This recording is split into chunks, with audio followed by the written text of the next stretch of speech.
How grateful are you for everything you have? I'm not talking about the gratitude journal where you say you're thankful for a nice home and a warm cup of coffee.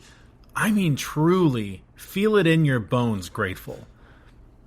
Our guest today thought he knew what it meant to be grateful, until a gunman opened fire at the cafe where he was working, and he got out alive. And the only thing I could think about the entire time I was running was my daughter and the fact that there's no fucking way that I'm dying here. You'll hear his story and what it means to him to try to just be a little bit better every day in just a moment.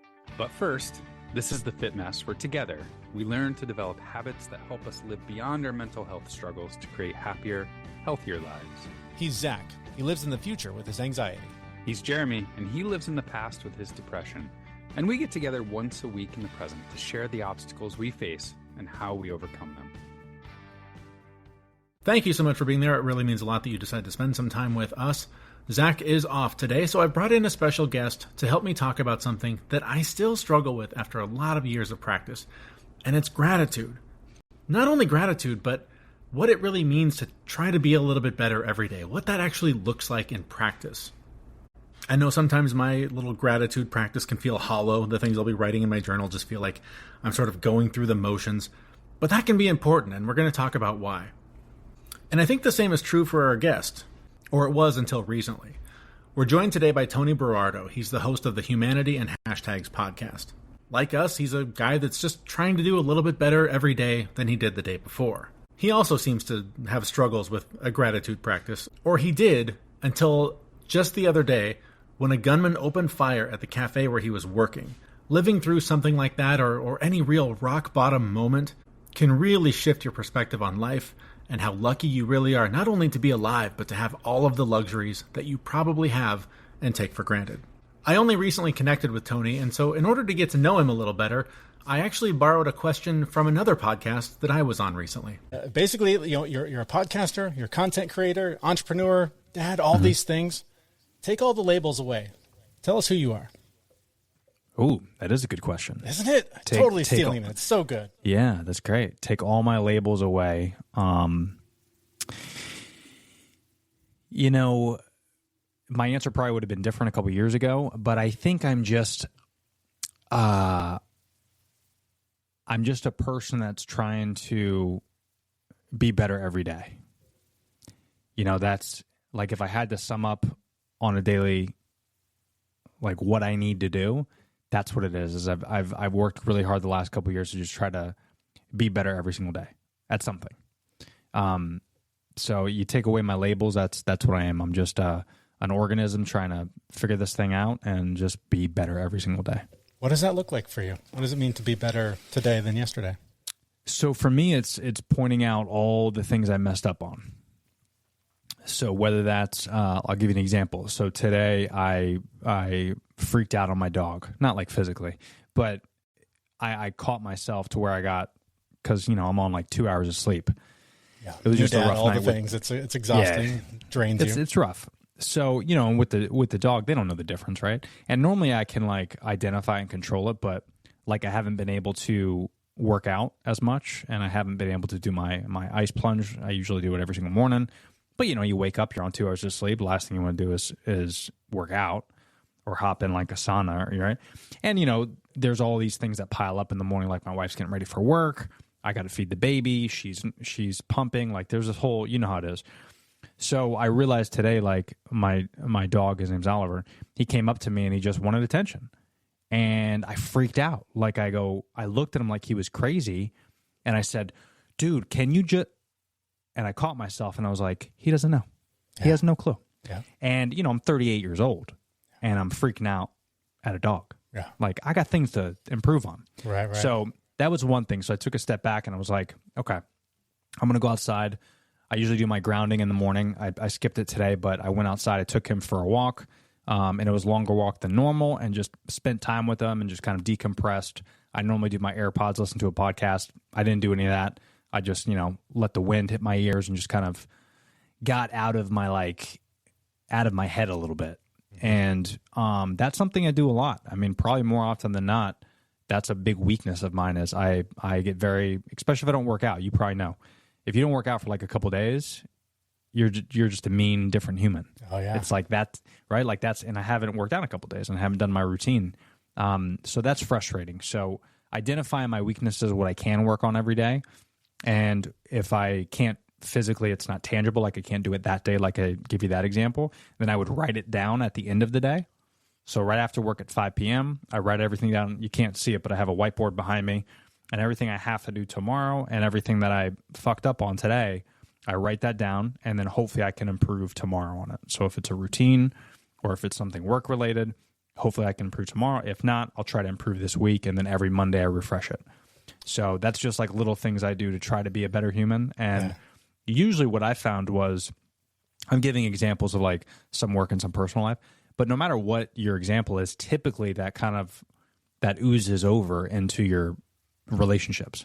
So of course there's negatives and things I got to work on with my relationship, but I've found that when you work on the other things, for example, snapping at the dog, not working out, maybe stressed out at work, like if you can fix those things, your relationship naturally just gets better.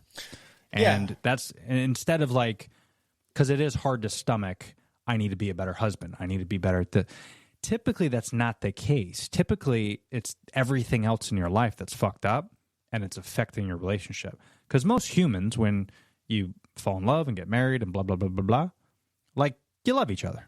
You're good. It's because if it was just you and you had money in the bank and you had a job that you loved and you were healthy and you had good food, your life is going to be perfect. Yeah. So it's not really the two humans that are typically the issue. In my experience, it's normally everything else around your spouse that bothers you, and that oozes into your relationship. So I figured if you can fix all that other bullshit, everything else happens. And all that other bullshit typically is you, right? Like it's the guy you see in the mirror. And you were talking about the routine, and there's so much, crap online about this routine is the routine and it's the only way, and and all that crap. Sure. But all of it, I think, comes back to, and this is an analogy that another analogy I'll steal from a guest. Everyone always talks about the airplane, right? Like you got to give yourself the mask before you can help somebody else. But a guest of ours said, no. The better analogy is the champagne fountain. You've got to fill up yourself at the top and let that overflow and pour into the cups below, right? Like the more you can take care of you, the more of you there is to take care of everyone else. Where what the situation you're in, where you're not sleeping, you're taking care of a very new child and a dog and a wife and all of the responsibilities. Your cup is empty a lot right now. Like, so when that dog comes, you're like, I just don't have it. Don't ask me. Yeah. Not now, not today. And so that routine is key. And I'm feeling it myself. Like I was traveling for a month. I didn't go to the gym. I went to the gym once in a month of just being on the road. But it was travel, right? It was vacation. I felt great. I was eating real food in Europe, and it was like, wow, this is a great trade-off. This is awesome. But not moving, not doing the hard thing every day, that starts to creep back up. I'm like, what is my purpose? What am I doing here? Am I good at anything? Am I worthy? And so that's where like the routine is important. The things that fill your cup at the top so you can overflow onto everyone below. That's why it's so important. That's why we do this stuff, right? Dude, that's great. I love that analogy. Yeah, I haven't actually heard that before. Yeah, that is very true too. Because, I think a lot of it has to do with like as we get older too, right? Like I'm 30. How old are you again? I'm 47. You're 47. Yeah. Oh, Jesus, you don't look like you're 47. It's because you work out, probably. That's right. I think as you get older, you start to identify kind of like, you start to become self-aware of your weaknesses versus like when you're younger, you're invincible. Everyone else is wrong. You're not wrong. Like every relationship you're in, if you get in an argument, they're in the wrong, right? Like if you cheat on your girlfriend, she's the bitch, right? Like that's how you are in your 20s. Totally her fault. It's all her fault. And then, of course, again, she's in her 20s. If you ask her, she says the same thing. She's like, it's his fault. And you can never like be self-aware and identify those things. And I think a lot of it has to do with maturity, for sure. Our brain is actually developed after 25, so that's a lot to do with it as well. But I think it's just experience. I don't think there's anything that you mentioned, like all these people online saying there's a perfect routine, there's perfect this, you just got to wait, man. You got to write it out. You got to go through trial and error. You got to figure out what's best for you because there's so many people out there. There's 330 million people in the U.S. Like not one person is going to have the right answer. Yeah. And there's no way we could do a clinical study on 330 million people. So you kind of have to figure out what's best for you and what's best for your routine, because I do my research. I'm sure you do as well. I know what to do, right? I know what supplements to take. I know when to do my grounding and when the sun needs to hit my face and when I need to turn off my device at night, blah, blah. Like all that bullshit, I know. It's written down. Right. And in a perfect world, I'd be able to do all that every single day, and it's that perfect routine. But I feel like you need the chaos. You need the wrench to just screw up everything. Yeah. Because I think you learn from that stuff. And that's what's so great about just waiting. Like if you're in your 20s or in your even 30s and you're just listening to this and you're like, I don't figure it out. Like my job sucks. My wife sucks. Like what?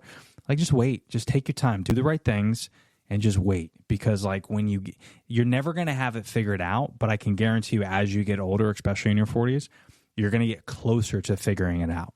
And if you continue to watch online and watch these perfect formulas and compare yourself to that, it's stressful, right? It's stressful to wake up 7 days a week, like Garrett Brecker, right? Like I love him, but he always says, I'm in Miami and I go downstairs and I do my grounding and then I do my ice plunge and my sauna and I train. Yeah, bro, because all you do is get paid to speak and you have thousands in the bank and I'm sure he has stresses, but 20 years ago, he wasn't doing that routine. Right. So it's like if you try to compare yourself to that, that's asinine. You're going to lose your mind because there's no way that's sustainable. So I think you just have to kind of like take everything with a grain of salt and just figure out what's best for you and try to do the right things. And then, hopefully it'll happen. And I think something that I've experienced anyways is I think it came late in my 30s and early 40s is the ability to look in the mirror and realize that I am the cause of and solution to pretty much all of my problems. Like we already talked about, like it's not her, it's not the job, it's not the mortgage, it's the things you're not doing to take care of them. And I spent most of my life running away from the hard thing, running away from the obstacle, running away from the challenging thing. And it was honestly like talking to Ryan Holiday and reading his books, and literally the title, The Obstacle is the Way, completely changed my life. And I was like, oh, I've been doing this completely backwards. Like anytime something's hard, anytime something's scary, my MO was run the other way as fast as possible. Do not accept responsibility. This is for other people. But now I know on the other side of that is the reward. On the other side of that is the benefit and everything I'm looking for. So That's wait, like life will figure a way out, but also like stop looking at everyone else and everything else as the problem and start looking in the mirror. For sure. And you can only control what you can control, right? It's one of my favorite sayings, and my wife hates it because I say it all the time. But not to get too dark or off topic, but just today's Thursday the 11th, so I'm in Tampa, and on Tuesday the 9th, there was a shooting at a place called Armature Works, right? And I was there. Yep. And I was probably, I saw it all go down. I was maybe 20 yards away from the pops and the shooting. And at the time, I didn't know exactly where it was or what. But later on, I found out. I was, I could throw a rock and hit the shooter. And I was by myself. I was working on some content for a client. And obviously, there's a lot that I could say about that. But the one thing that I took away from it was like, I did everything right. Like I've... Right, like we have raised our daughter, I think, great, and she's doing great, and I'm working out and I'm eating right. Like I'm doing everything right, and then I'm working with this client that's great, and I'm going to help her grow her social media for her business. She loves it, right? I'm getting paid for it, so it's what I love to do. We're capturing some content. I'm videoing on my phone, and then literally shots break out of my control. Yeah. And in that moment, if a gun ricocheted there was 4 people that got injured. Not one person was a perpetrator. It was all innocent bystanders that just, bullets ricocheted or it missed. It wasn't even aimed at these people, but these were the innocent So it could have been me. Yeah. It could have been anybody. It could have been my business partner. And it's just like, the reason I bring it up is because A, it happened recently. Yeah, of course. But B, it's like, just, you could do everything perfect. Mm-hmm. But there is no perfect. Right. Like life is going to throw you some shit all the time. And it seems like, and especially I reflect a lot on some of the things that happened the last couple of years with me, but that in particular really hit me hard, where you reflect on a lot of things. And I think the one thing that I learned from that was you cannot have everything together ever. No. Like when you think you do, shit's going to happen. Mm-hmm. And I don't think it's because like there's this magical aura around you, and then right when things go, because everyone thinks that, right? Like, right. I don't get it. Like, job was great and this and that, and then I got fired. Like, I don't understand, why is the life out to get me? Right. I don't think it's life's out. I just think that's just how shit is. We just can't control anything. Like, we're on this rock floating in infinite space. Even NASA and astronomers have no idea 30% of what happens with our universe. Like, it's all theories and no one knows. Like, all this stuff, the camera that I'm using is called a Canon, and we made up this technology. Like, it's all made up. We're all inventing things, and we're just figuring new things out every day. Like, we don't know anything. Doctors are learning new information all the time. In the 50s, they used to tell people smoke cigarettes because it's good for you. Like, we're stupid. Okay, we're humans. We're going to make mistakes. So the fact that you think things are going to go your way, that's just irresponsible. And when you can put that guard down, there's a little bit of a relief to it, I think. There's a little bit of this doesn't mean go streaking, right, around a public school or anything. It just means, do what you can, and you're probably going to have a shitty day more often than not, but you're alive, and that's just fantastic.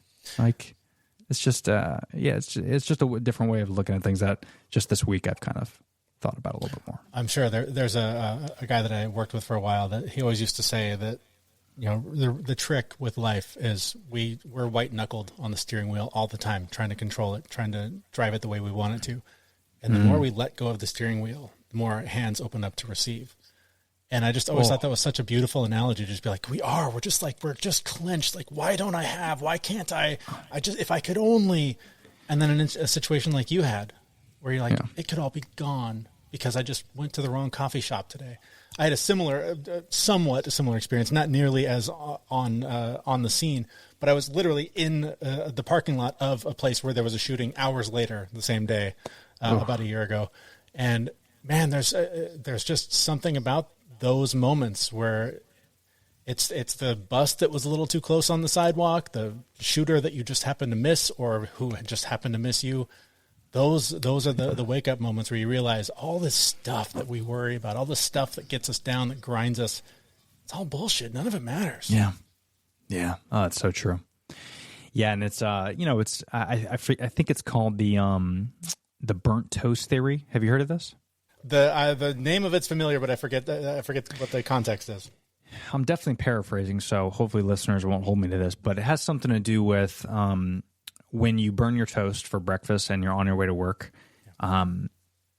There's two ways you can look at it, right? Like, you burnt your toast, shit, I got to make a new piece. Right. And the whole idea, the theory is that 5 minutes that it took you to make a new piece of toast, you could have gotten a car accident on the way. Right. Maybe there was a massive accident that you would have been on. Maybe you missed your flight because you ended up making that piece of toast and the flight ended up going down. And that's kind of the whole point of the theory, is like, you don't know what's going to happen. So everything that does happen, good or bad, you kind of have to take it like whatever comes forward is going to happen. Mm-hmm. There's nothing you can do to control it. You could set everything in motion, but things are going to happen. It's going to happen. Like, it's out of your control. Yeah. But when something negative does happen, don't look at it like you've missed an opportunity, because you might have gotten saved. Right. By something. And that's kind of the whole idea of the burnt theory, is like, you look at the burnt toast like your day's ruined, right? Like, oh my God, I'm going to be late to work. Yeah. Little do you know that burnt toast just saved your life, because you could have gotten a car accident. So that's kind of the idea of the whole theory. And I've been thinking about that a lot more recently, especially with our newborn, because as you know, there's so many moments like that where you kind of look at it and you're like, I cannot believe I had to do this and I missed this deadline, or, we forgot to do this and then this happened. It's a lot of cause and effect. Mm-hmm. Yep. And more often than not, it's negative typically is the result. But then I also kind of looked at it like, it's not really negative because the cause and effect, even though the effect of whatever happened might have been negative, maybe we're late to work as an example, but I got to spend an extra 5 minutes with my daughter. Yep. And when you start looking at things like that, where that's the important stuff, like your perception of the actual incident needs to change a little bit. And when you can like start thinking like that, and it takes a lot of time, a lot of practice, and I'm not even there yet. Yeah. But when you could start kind of putting plans in motions to think more like that, a lot of stuff doesn't bother you anymore because you look at things differently, right? It's all the stories you tell yourself. When you put that toast in, you weren't thinking, oh, this is going to burn. You were thinking, I'm going to grab this and I'm going to go. And when it doesn't go your way, the story is, oh, life. And even in your situation where you went to go do work with that client, you weren't thinking, there's probably going to be a shooting today. Like you were soaked, like you were psyched. But either way, the story we tell ourselves about the way this is going to turn out is never the way that it turns out. So the more that you can stop living in the future and worrying about and trying to control, or stop regretting and thinking about and feeling terrible about the thing you said when you were 12, and just be where you are right now.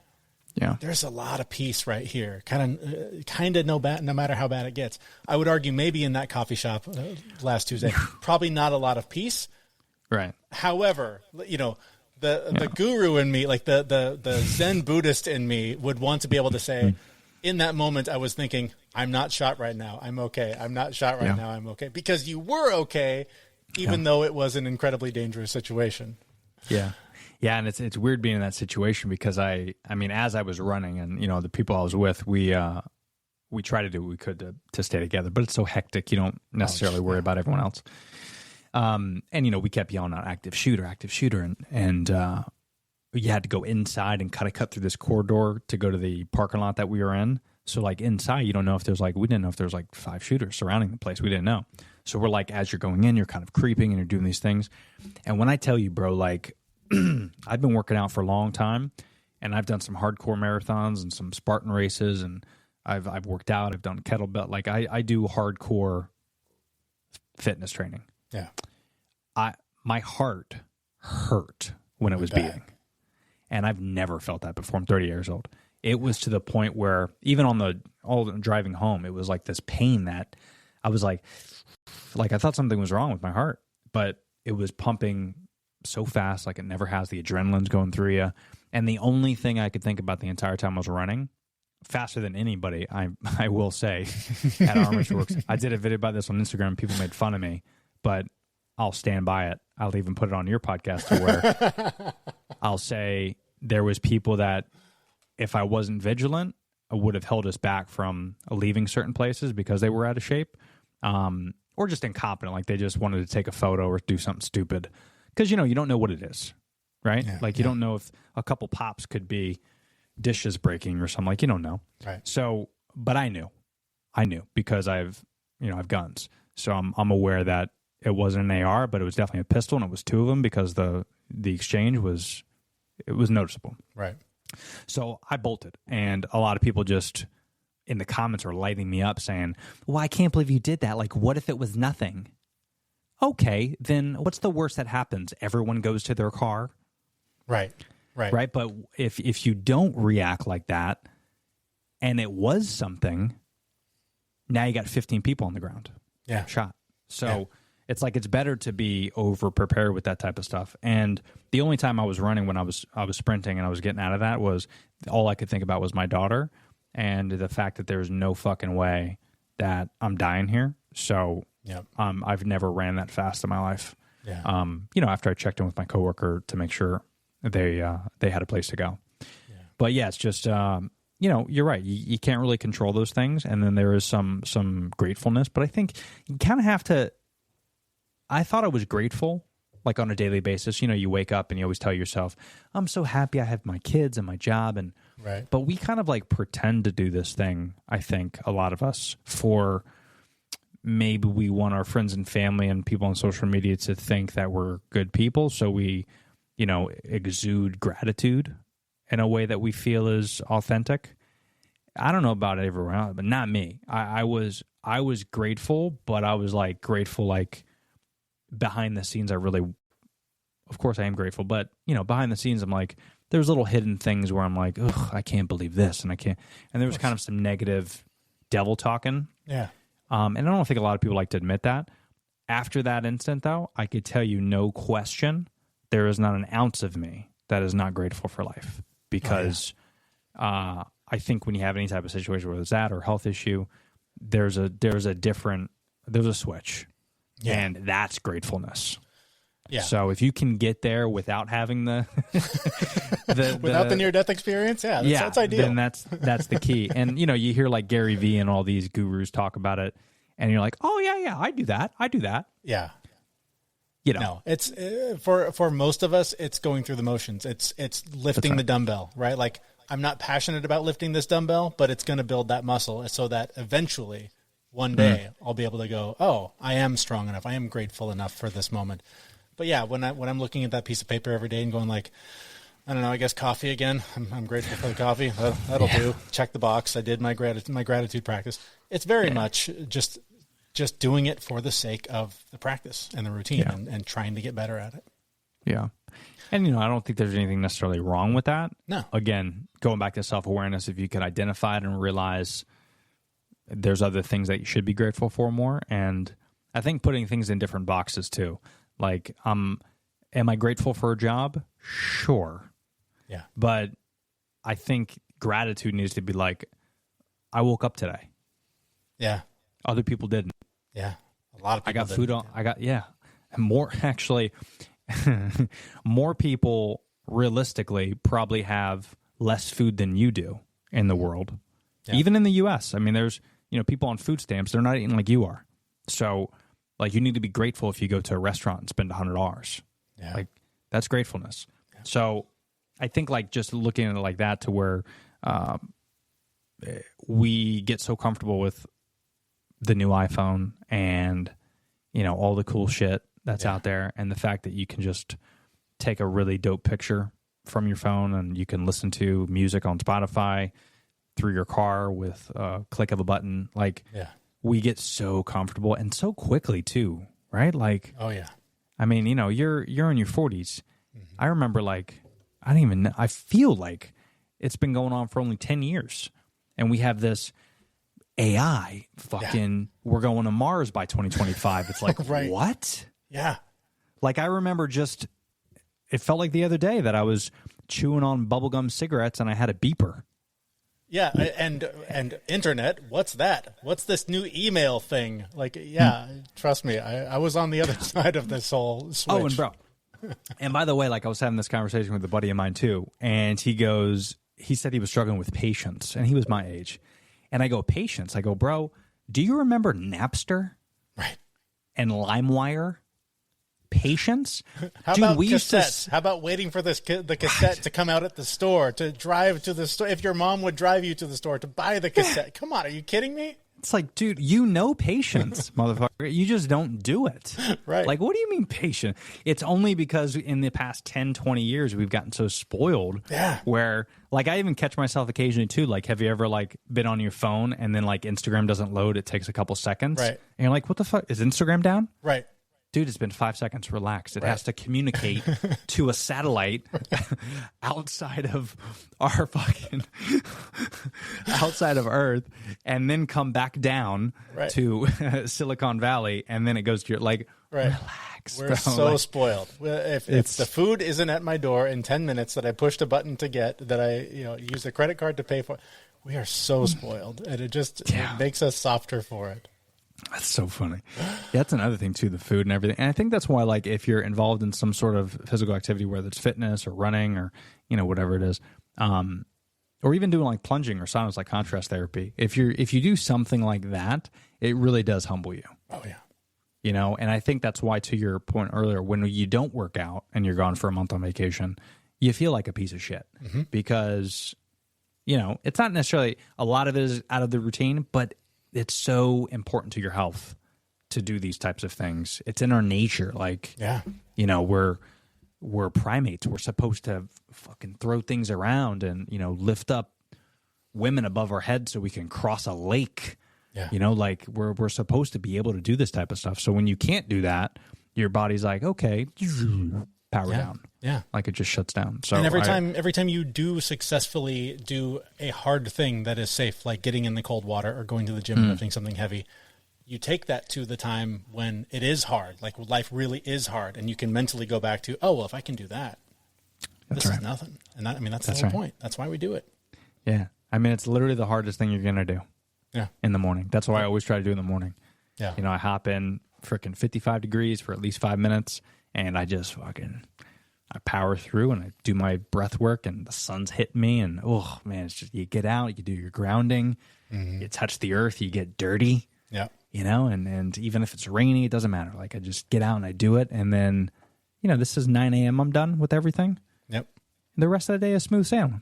It's all easy after that. It's all easy. A guy cuts me off at in the car. Psh, it's all good. Yeah, exactly. Have at it, bro. You got to take a shit. You in a rush? Go ahead. Yeah, it's all good. Yeah, whatever I'm good. you got, way more important than what I got. Way more important. I got nothing. What am I going to go to a job?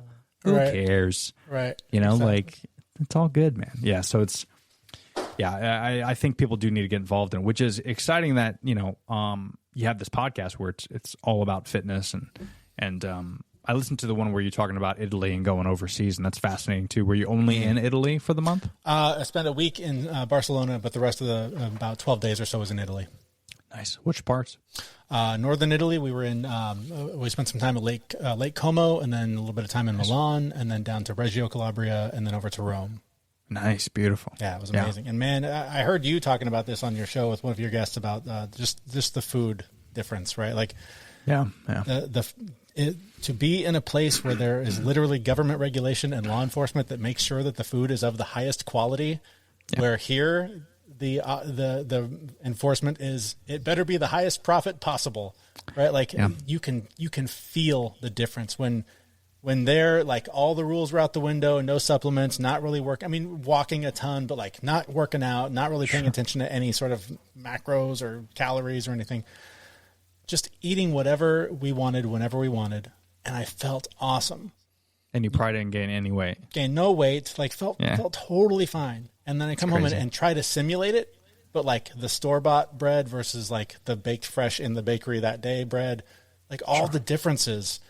It's incredible how much, like, even when you think you're doing well here, trying to do your best, it's still just some manufactured processed thing that just wrecks your body. Yeah. I mean, it's scary too, especially as a father. It's hard to fathom 50 years what it looks like because, if you really think about it, like, let's pretend the world started in the 2,000 years ago plus. Even though it started way before that. Right. But let's just say it even started in 1776, okay? Declaration was signed. Let's say we had good nutrition back then, and somewhere along the line, it's only been 300 years, somewhere along the line, we completely destroyed everything there is to do with food and drink. Mm-hmm. Even our water isn't real water, and it's wrapped up in plastic, and it's sitting in trucks. Mm-hmm. And those plastics have been literally proven, where microplastics go into the water and we ingest it, and the average person has millions of pieces of microplastics in their bloodstream. Yep. That's been 300 years. Yeah. Which really is probably closer to 150 because, we didn't even have electricity. So it's like we didn't have windshield wipers in our cars until a couple people ago. So we really fucked this thing up. And even our grandparents. Our grandparents ate better than we do, even if we tried to eat what they ate. That's right. So realistically, it's probably 100 years we fucked this up. And I think it all started with good intentions. I think it was like, we need to feed the people. Right? How can we figure out a way to get more out of this potato, more out of this strawberry, more? And then eventually they realize if we cut corners, now we can actually make more money. Yeah. And then they're like, well, what are they going to do? Not eat? They're going to eat. Right. And then even if they die, who cares? Because in America, it's like every 10 seconds a baby's born. So there's this constant like turnover, like a restaurant, where they're not worried about going out of business. It's America. Yeah. Of course. Like, what are people going to stop coming here? Is everyone going to leave? Like, they know they're not stupid, and they'd rather soak this in, which is why like companies like FDA I talk about all the time, and it's these massive corporations that are just literally taking our tax dollars and killing us. Mm-hmm. I mean, because if you look at like even strawberries, we talk about the food. Even strawberries, there was an interesting study where they took a basket of strawberries, like just a regular basket for like $7 at the store, and they squeezed out all the strawberry juices, completely drained it, and then crystallized it. Turns out there's enough pesticides in that batch of strawberries to spray throughout an entire strawberry field. So that means these assholes are not even just spraying pesticides, they're spraying so much that you can actually take a batch of strawberries and respray the field, which means maybe do less pesticides. But no, you can't do that, right? Because we have to make these things juicy and they have to grow faster. And it's just like... And it's got to look perfect in the store or nobody's going to buy it, and then the store is going to lose money, and then we're going to lose money. And it's all profit. It's all money. It's fucking unbelievable. Did you see that thing about Lunchables that just came out the other day? No. Just look it up if you have time, dude. Look up Lunchables lead study. Oh, God. And there was, because Lunchables are required for the school curriculums, most of them anyway, where they're part of the lunch program, if your kid's in the lunch program. So, but Lunchables turns out that they have, I think it's, I don't want to misquote, but I think it's over 40% of the allowed limit for lead. Good Lord. But this is approved by the FDA. And in order to get more protein, right, because they have to kind of like gauge this because the kids need more protein, so they added more meat, which is processed meat, turkey and all that stuff in Lunchables. They added more of that in the packaging. So to offset that statistic, they just added more protein to lessen the amount.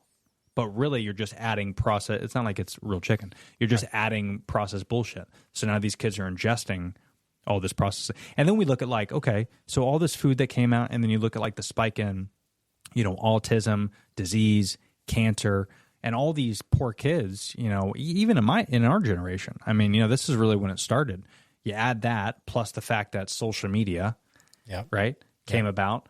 This like pyramid of just everything is rising and everything's getting worse and worse. And then when you get these poor kids up to the top and they're like all messed up in the head, what do the parents do? Oh, let's give them Adderall. Yep. Yeah, they're 10 years old. Oh, let's just pop them on Adderall. They'll be able to focus. Yeah. It's just like, dude, it's crazy, man. It's a dangerous spiral. We're on. It's terrifying. Man, it's been a great conversation. You have similar conversations on your show. Tell us about humanity and hashtags. Yeah, man. So it's really just a show I started a few years ago where, like yourself, I wanted to just talk about different things like wellness, productivity, social media, and I just wanted to have good, objective conversations with fellow humans. And that's what we do. So I put out episodes every week. You could find it everywhere. Just search humanity and hashtags on all platforms, and I put everything on YouTube as well. So if you want to watch it there. But yeah, we're going good, man. Episode a week, and we're having a blast. Awesome, man. We'll have the links to that in our show notes for this episode. Thank you so much for your time. Anything key here that we did not touch on you want to make sure we mention? No, Jeremy, the only thing I would say is if you don't already to subscribe to Jeremy's show, you need to, because there's some great content and you do a good job. So just keep doing what you're doing. And the more we can talk about fitness and get people active and get people thinking that there is grass that's greener on the other side, and you are better to take care of yourself. You just got to do the research, and it's going to take a little time and a little effort, maybe a little money, but you only get one life, man. So don't fuck it up.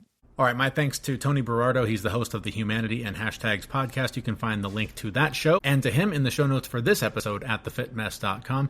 I hope the stories he shared really helped you to shift your perspective on all that you have to be grateful for. And I hope that some of the little things that he shares about his day-to-day struggle to be a little bit better can help you find a path to do the same. And before we go, it really does mean a lot to us that you spend time with us like this every week. If you've gotten any value out of this conversation and you know someone else who might benefit from this conversation, please do share it with them so that we can accomplish our goal of helping as many people as possible that share the same kind of struggles that you and I do. So hit that share button today and come back and join us again next week at thefitmess.com. We know this podcast is amazing and it doesn't seem to lack anything, but we need a legal disclaimer. Prior to implementing anything discussed in this podcast, it is your responsibility to conduct your own research and consult your physician. You should assume that Jeremy and Zach don't know what they're talking about, and they're not liable for any physical or emotional issues that occur directly or indirectly from listening to this podcast.